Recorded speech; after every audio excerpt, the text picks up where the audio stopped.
Not only did NC State women's basketball play for K on Monday night, but they won for K, and a damn impressive performance at that.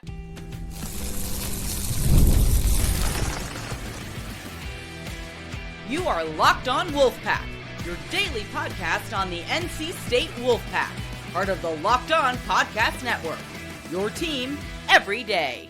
What's up, Wolfpack Nation? It's time to get locked in with Locked On. Thanks for making Locked On Wolfpack your first listen each and every day. We are free and available wherever you get your podcasts and on YouTube, part of the Locked On Podcast Network, your team every day. Our Wednesday show is brought to you by Gametime. Download the Gametime app, create an account, and use code LOCKEDONCollege for $20 off your first purchase. Terms, as always, apply. Happy Wednesday to all. As always, I'm Grayson Boone, joined by former Wolfpack defensive tackle Kenton Gibbs. Kenton, the NC State women's basketball team played a thriller on Monday evening. We had already recorded our Tuesday show, so it's time to talk about it here on Wednesday. 89-83 NC State over Duke in Reynolds. It was the Play for K game. They always do the special halftime event honoring all the cancer survivors, the cancer victims, and raising, I think it was over $400,000 for cancer research. It is always one of the most special nights in all of NC State athletics for a calendar year. No shortage of emotions yet again in Reynolds Coliseum on Monday night. And then, of course, the game itself. Top 10 ranked Duke falls in Reynolds, and it was an Aziaha James masterclass. Yeah, Aziaha James absolutely cooked in this one. I mean, boy, when you talk about a player putting a team on their back, when you talk about a player taking the game over, Aziaha James presented something that we had not seen since Aziaha James last year in the NCAA tournament. Because one critique that was constantly there about Westmore teams, aside from Alyssa Cunane, did we have another player who could take the game over? Was there any one player that you're like, hey, I'm going to roll the ball out to you. There's going to be you versus one, maybe two defenders. Go get me a bucket. Could you do it? That had not constantly been present. Finished the first half, I believe, with 9 points. 9, yes. How many did she finish the game with again, Grayson? 36 points. 36. That means she put up 27 in the second half alone. You 36. 36. R.I.P. Teddy Ray. You 36. Dropping 36 on the phone. And you know the best part about it?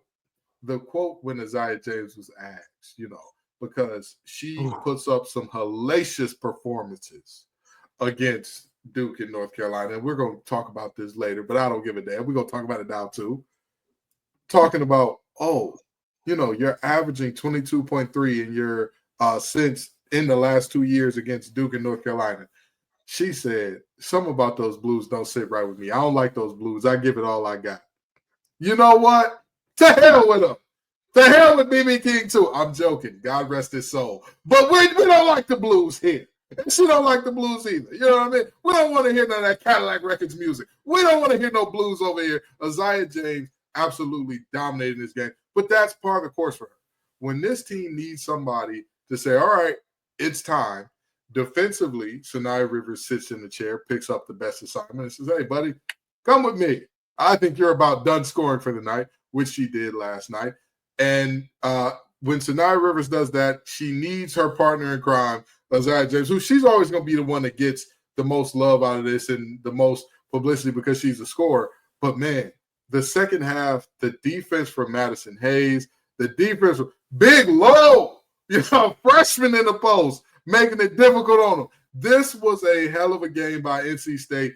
And, again, this was a everybody had to come along type of game. It just so happened to be that Aziaha James was cooking in the second half. And yes, we all saw the highlight. She got away with a carry on that one. Yeah, she got away with a carry. We can admit that here on Locked On Wolfpack. The refs missed one. But even if you take away that basket, she still got 34. So again, hell of a game by Aziaha James. Hell of a game by Madison Hayes. Hell of a game by Big Low. Hell of a game by Zoe Brooks. Sanaya Rivers. The whole game came along tonight. And that's what was needed because Duke is a hell of a team.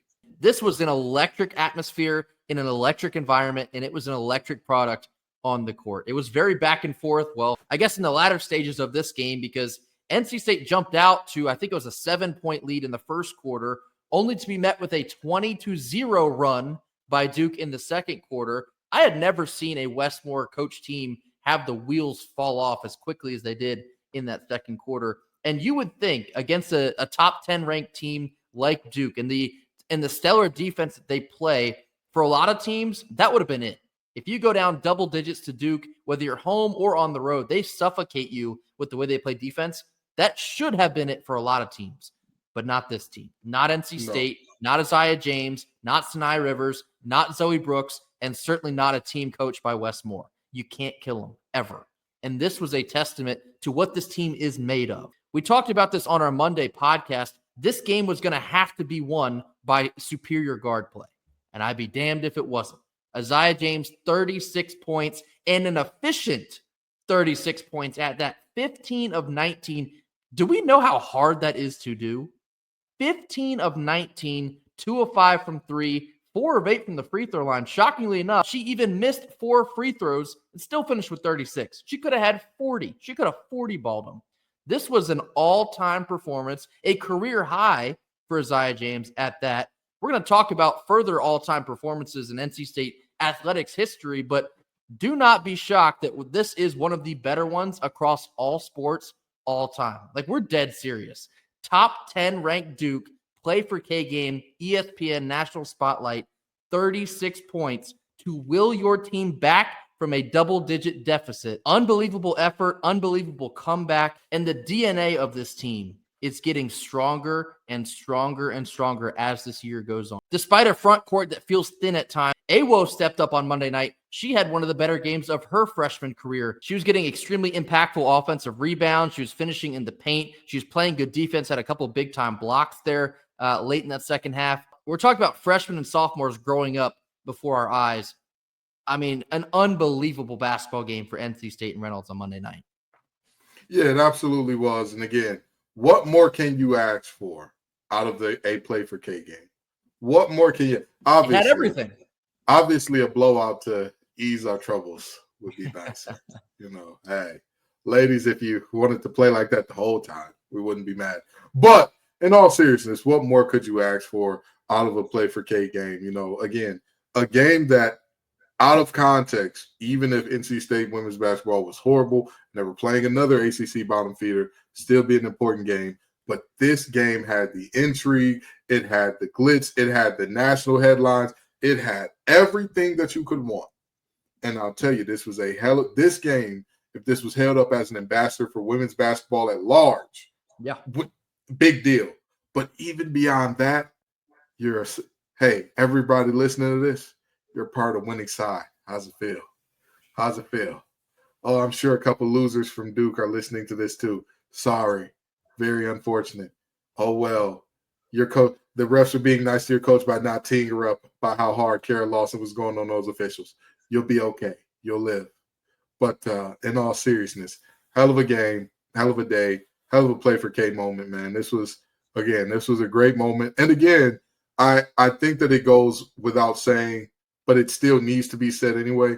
Thank you so very much to NC State women's basketball for having the Play for K game, because how many of us don't know a cancer survivor, breast cancer in particular, in our lives, right? Again, my mother is still here today because of the advances of research in breast cancer and all that. And so, it's a great game. It was a great time. It was a great watch, even though Grace and I were busy recording the Tuesday show, so we didn't get to watch all of it. We got to watch what mattered. We got to watch that second half. We caught the best part, and what a game it was. As I said, the Play for K game is one of the greatest traditions in NC State every single year, but especially you see on a night like that. They raise over $400,000 for cancer research. They're playing a top 10 ranked team. The building is sold out. It was a crazy atmosphere. You could feel the energy from the screen, even if you weren't there in attendance. But if you were in attendance, we saw the pictures, the videos, and all the tweets the entire night of how insane it was in there. One of the best college sports atmospheres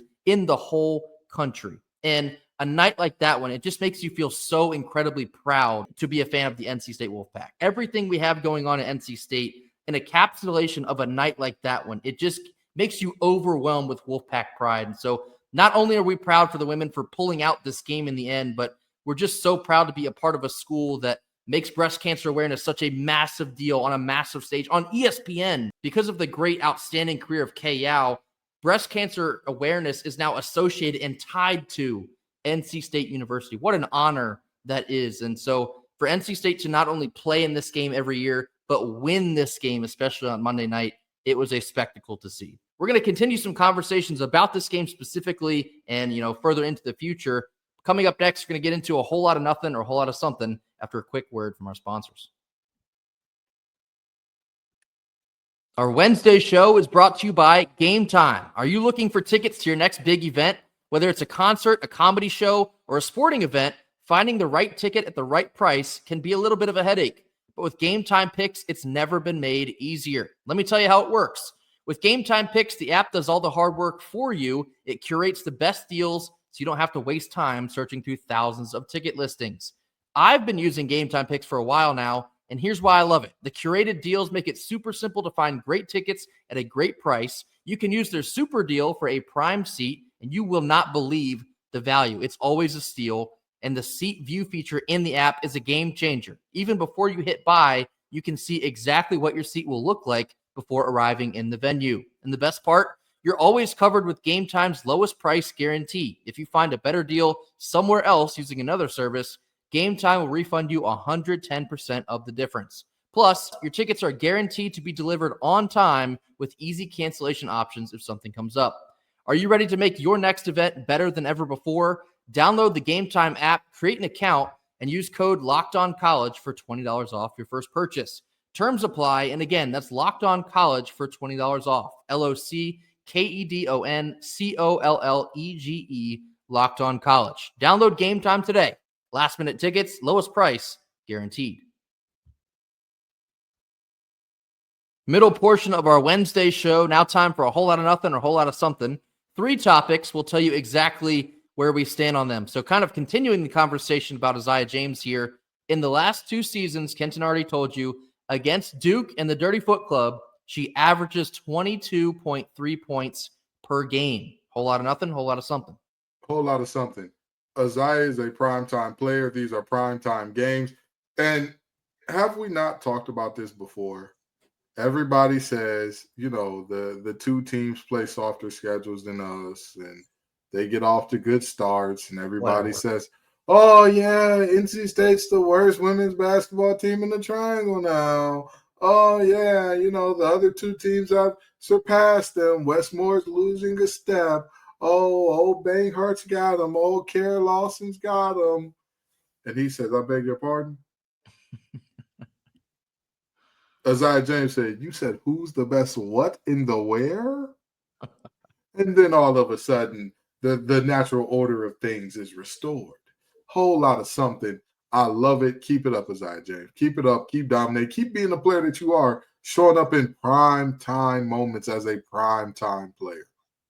Sometimes when you're in the moment, it's hard to distinguish when you've heard an all-time quote. Aziaha James saying something about that blue just don't sit right with me. That's an all-time NC State quote. We know the Phillip Rivers quote about Wolfpack is not for soft people. That's an all-timer. Aziaha James gave you another all-time NC State quote because no, that color blue or any color blue, it doesn't sit right with us. And when you're playing against them, you get up for a game like that. Ooh, it's NC State Super Bowl, whatever. We want to beat you that bad, so we raise our level of competition. When you play Duke and they're 10th ranked and it's a special night in Reynolds, you have to raise the bar. And Aziaha James did exactly that. One of the most efficient 36 points you'll ever see at any level. That is an outstanding performance. You may never see an efficient performance like that again. Like I said, 15 of 19, 36 points. Do you know how hard that is to do? And only 4 made free throws? That is cooking on a level that you rarely ever see. She might be the best basketball player with the last name James I've ever seen. It was that special. Tongue in cheek, of course, but no. Shout out Aziaha James. That was an unbelievable effort to will this team to victory, and certainly a whole lot of something. Second one here, still on the topic of Reynolds Coliseum. Monday night showcased yet again why Reynolds Coliseum is one of the best college sports venues in the country. Kenton, do you think there's a world where NC State men's basketball will ever move back? Whole lot of nothing, whole lot of something. It's a whole lot of something because Grayson read something to me before this show. I'll mention it. It crushed my spirit. I don't think that there is a world where NC State men's basketball moves back. But with that being said, it is a whole lot of something because we gave away one of the most distinct home court advantages in America to make sure that we secured other sports teams that are not related to NC State. Very interesting, shall I say. So a whole lot of something. And when Grayson reads this, you're going to understand why the tone and tenor of my voice dropped to such a flat level, because I'm fighting back literal tears and devastation as I even think about it. Proceed, Grayson. It is certainly a whole lot of something. And we've had this topic come up on Fan Fridays in weeks past, and we've talked about it a couple different times when the men's team plays their annual game in Reynolds and everybody clamors to be at that game. It's one of the better environments that I've ever witnessed, Kenton's ever witnessed, NC State fans have ever witnessed. Like, for example, Reynolds Coliseum, the noise level is much, much better than that you hear in Cameron Indoor Stadium for Duke. I've been to both games, electric atmospheres. I take Reynolds every single time. And that's without red tinted glasses on. You're going to say I'm wearing them anyway, whatever. I heard more consistent, raucous noise levels in Reynolds Coliseum than I've really ever heard anywhere else in an indoor arena. And so, furthering this point, I did a little bit of digging because I knew that the Carolina Hurricanes renewed their lease with now the Lenovo Center. I think it was late summer of 2023. That new contract sits the Hurricanes in the Lenny until 2044. It was a 20-year lease. And that got my wheels spinning, saying, okay, well, if the Hurricanes are in there until 2024, what does NC State's lease look like? Now, it was extremely hard to find details on the NC State agreement of this. I don't know if this is 100% correct, but I found 3 different sources that all said the same thing. Apparently, when NC State was lobbying to, I think originally it was the RBC Center, to get that venue built, NC State supposedly, again, I don't know if this is completely verified, signed a 99, yes, 2 9s, 99-year lease in order to help get this venue built. If that is actually the case, NC State is contractually, that is their home until 2096. I think every single person listening to this likely will not be here when that year rolls around. That is one of the worst contracts I've ever heard in my entire life. A 99-year lease. Is that even legal? But to further my point, everyone wants to talk about NC State men's basketball moving back into Reynolds. Do I think it is feasible now or in the near future? No, I do not. And that's a very unfortunate truth. I think there's far too much money tied into the Lenovo Center because when you're looking at season tickets, you have to cut back that by a wide margin. You're looking at concessions and all that, parking, all that, cut back by a wide margin. For NC State to do something like this, you'd be suffering a massive revenue cut, and that's obviously not something they're going to delve into. With all that being said, NC State basketball eventually, and I don't know what that looks like or how long the timeline is, they do need to seek a smaller, more intimate arena. And I think the last time we talked about this, I referenced Baylor.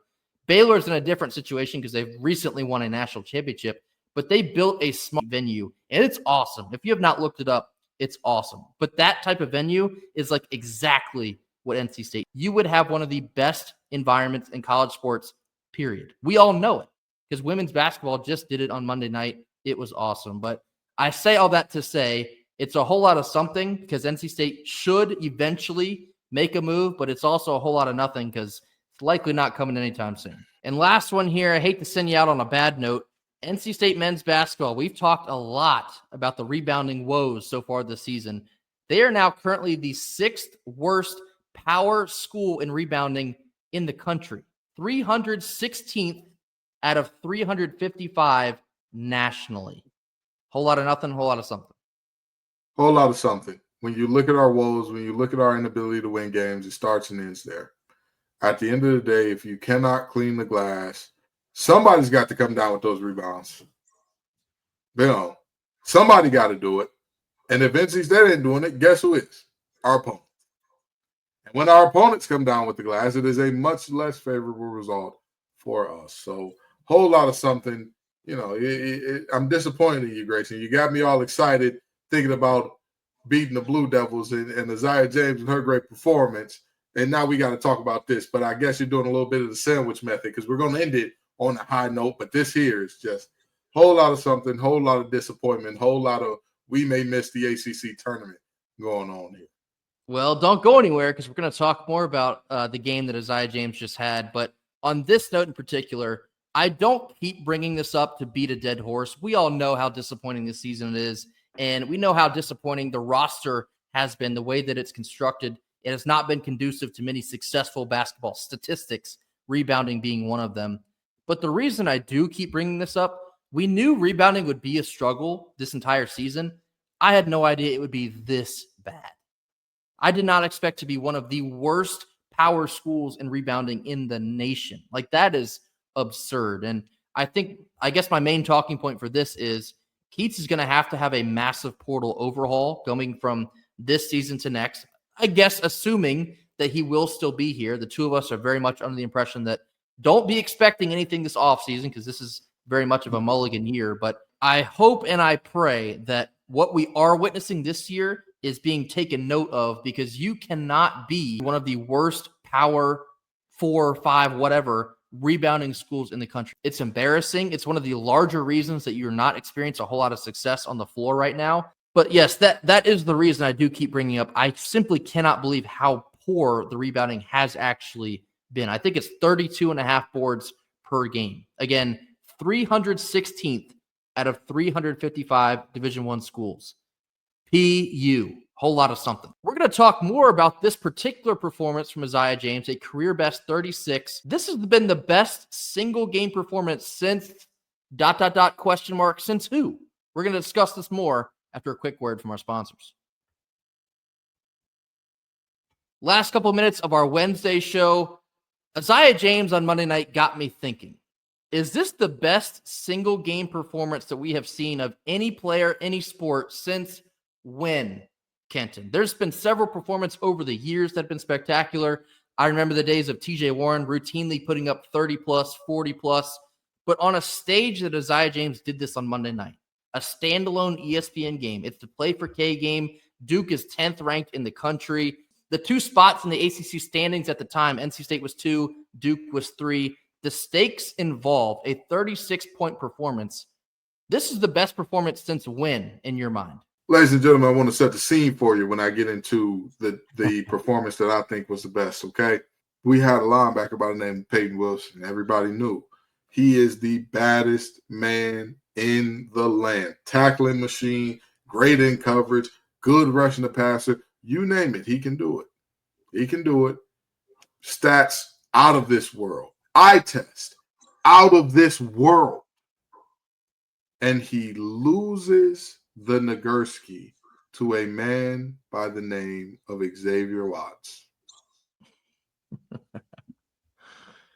And don't get me wrong, he had a good game against the Dirty Foot Club that year because, mind you, rivalry week, unless you go to a conference tournament championship, is the last week before the season is over. So that's the last chance. The regular season is over. So that's the last chance that the voters get to see you, and before the votes get in. And do you know how he punctuated that leave no doubt kind of year, Grayson? With 15 tackles, a sack, 2 tackles for loss, a forced fumble, and an interception. Oh, and by the way, who was he playing other than some guy? He plays for the Patriots now. I think it's Tom Brady, something or another. And their running back was some kid, Omarion something. Not the one from B2K, not the dance. Icebox. Omarion Hampton, and absolutely gave those boys the business. He was everywhere. He was part of the crew that put Dantes Walker in Guantanamo Bay. He was part of the crew that had Drake Macy and Ghost All Night. He was part of the crew that held Omarion Hampton to some of his lowest rushing totals of the year. Peep this now. 9 rushes for 28 yards, including a 19-yarder that was, earlier in the game, not to his gap. But outside of that one run, that young man put up 8 rushes for 9 yards. Ladies and gentlemen of the jury, that game, yes, it was a complete belt to behind, and every member of NC State dominated that game. Aiden White had, I'm telling you what, Dantes Walker must have felt like if he went to the bathroom, Aiden White was going to be there shaking it for him because he couldn't go nowhere without that man. He couldn't go nowhere without Aiden right in his hip pocket. Our defensive line dominated, our offensive line dominated, but I'll tell you what, in that particular moment where they're thinking this is finally our year, we're finally going to do it. We're going to beat them. Peyton Wilson comes in and says, you're going to be who? And you want to talk about quotables. The quote of, if you want to know about culture, come to Raleigh, because those boys in baby blue don't know nothing about it. It was a performance from start to after the end of the game that I'll never forget. Thank you very much, Mr. Peyton Wilson, from the bottom of my heart. For me, it's kind of funny talking about this now because it's going to seem like recency bias. Kenton's was from 2023. My answer is going to be from 2024. But it goes to show you, though, talking about this in particular, there's only been a couple very extremely memorable single game performances that kind of sneak into this type of air. I'm going to go with DJ Horn. And I know I've talked about this before. I cried about it the day after it happened way back in March. The ACC championship, again, let me set the scene here. This is our 5th game in as many days. DJ Horn began the week not even playing the first game of the stretch due to a bad hip. So he's playing on a bad wheel. 4th consecutive day for him, 5th for the team. Keep in mind, he's a Raleigh kid. He transferred multiple times before. Last year of eligibility, comes back home to Raleigh to play for the NC State Wolfpack. 29 points on 9 of 15 shooting, 9 of 11 at the foul line. He also picked up 3 fouls in the first half of this game. The ACC championship game against the Dirty Foot Club, 3 fouls in the first half. Still manages to score 29 points. NC State wins the ACC championship for the first time in 30 however many years. I think it was 37 years. NC State then gets into March Madness. We all know we went to the Final Four after that. That is one of the greatest single game performances I have ever witnessed. And I think the stakes matter because, sure, you've had other players score 40 plus, like TJ Warren, I already referenced. I think Aziaha James also has other games that could be considered for this very same thing. She had a performance. She had 29 against Stanford in the Sweet 16. She had 27 against Texas to send us to the Final Four. So she's been doing this. But 36 points against 10th ranked Duke in the Play for K game.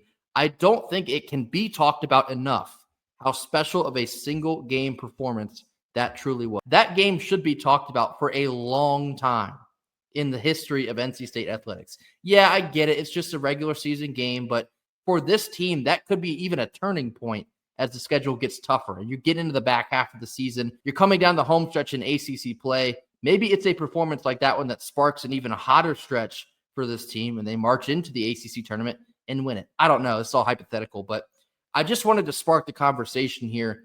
That's one of the greatest single game performances that we've seen for NC State, any sport, in quite some time. And part of the reason I wanted to bring it up, I want to hear from y'all. Tell me what your greatest single game performance is in the history of NC State athletics. It can be any sport, any year, anytime.